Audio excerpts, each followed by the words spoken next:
നിന്റെ ഇന്റർവ്യൂ കണ്ട അങ്ങോട്ട് നിന്നെ ഞാൻ ഓങ്ങി വെച്ചോ. നീ എന്നെ എന്റെ അച്ഛനെ കുറ്റം പറഞ്ഞുകൊണ്ട് ഇന്റർവ്യൂ കൊടുക്കും അല്ല? അച്ഛൻ ഈ അലോപ്പതിക്കെതിരാണ്, ലോകത്തിലുള്ള എല്ലാത്തിനും എതിരാണ്. നീ കൊടുക്കോ? നീ കൊടുക്കുമെന്ന് ഇന്റർവ്യൂ കൊടുത്ത ആൾക്കാരൊന്ന് ആറ്റിക്കുക. ഉണ്ടോ ചേട്ടന്? കൊണ്ടുണ്ട്. പിന്നെ എടാ ലാലു, നീ ഓർത്തു വെച്ചോ, എന്നെങ്കിലും ഈ കുഞ്ഞിരാമൻ ഇതിനൊക്കെ പകരം ചോദിച്ചിരിക്കും. അത് നീ താങ്ങില്ല. വീട്ടില് താഴെ പൂക്കോടെ നമ്മുടെ വീടിന്റെ താഴെ ക്രിക്കറ്റ് കളിച്ചോണ്ടിരിക്കുക. അപ്പൊ ഇവന്റെ മാഷ് വരും.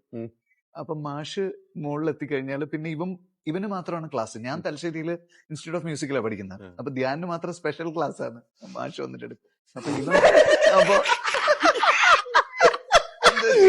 സ്പെഷ്യൽ ക്ലാസ് ആണ്.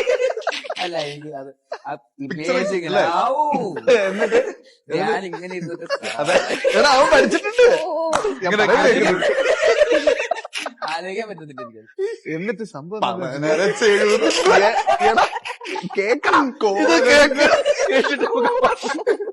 അതല്ല, അപ്പൊ നീ ഒന്ന് കേക്ക്. അതായത് അപ്പൊ നമ്മള് ക്രിക്കറ്റ് കളിച്ചുകൊണ്ടിരിക്കുകയാണ്. ധ്യാന് ഭയങ്കര സങ്കടത്തില് പഠിക്കാൻ വേണ്ടിട്ട് മുകളിൽ പോകും. 2 മിനിറ്റ് കഴിയുമ്പോഴേക്കും അമ്മ വന്നിട്ട്, അപ്പൊ നമ്മളൊരു 10-12 പിള്ളേര് ക്രിക്കറ്റ് കളിച്ചുകൊണ്ടിരിക്കുകയാണ്. അമ്മ വന്നിട്ട്, നിങ്ങളുടെ ശബ്ദം കാരണം ധ്യാനോട്ടിന് കോൺസെൻട്രേറ്റ് ചെയ്യാൻ പറ്റുന്നില്ല, നിങ്ങളുടെ കളി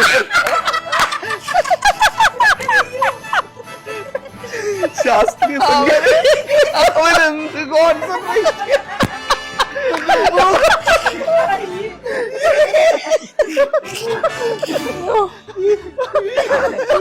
ആ പാവപ്പെട്ട മാഷാണ് സ്വയം ശപിച്ചിട്ട് ആ ക്ലാസ്സിന് വരുന്ന പുള്ളി. ഇവനെ ഞാൻ പഠിപ്പിക്കാൻ വേണം മൂഡിലാണ്. മൂഡില് അയാളുടെ എന്റർടൈൻമെന്റ് ഈ പുറത്തുനിന്നുള്ള ശബ്ദം.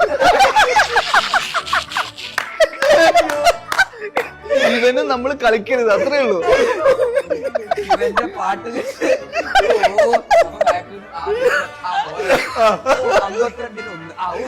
അടിപൊളി അടിപൊളി. അതിന്റെ ഇടയിൽ അമ്മ വീട്ടിലുണ്ടായിരിക്കാം. സത്യമായിട്ടും നടന്ന സംഭവം. എതിർക്ക അമ്മ വന്ന് എന്നോട് നിങ്ങൾ കളിക്കുന്ന കാരണം ധ്യാനോട്ടിന് കോൺസെൻട്രേഷൻ കിട്ടുന്നില്ല.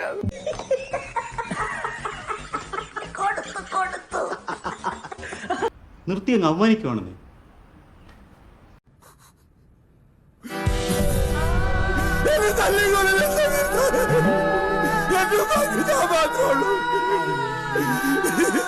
ഞാൻ എന്ത് സത്യം വളരെ വിളിച്ചാൽ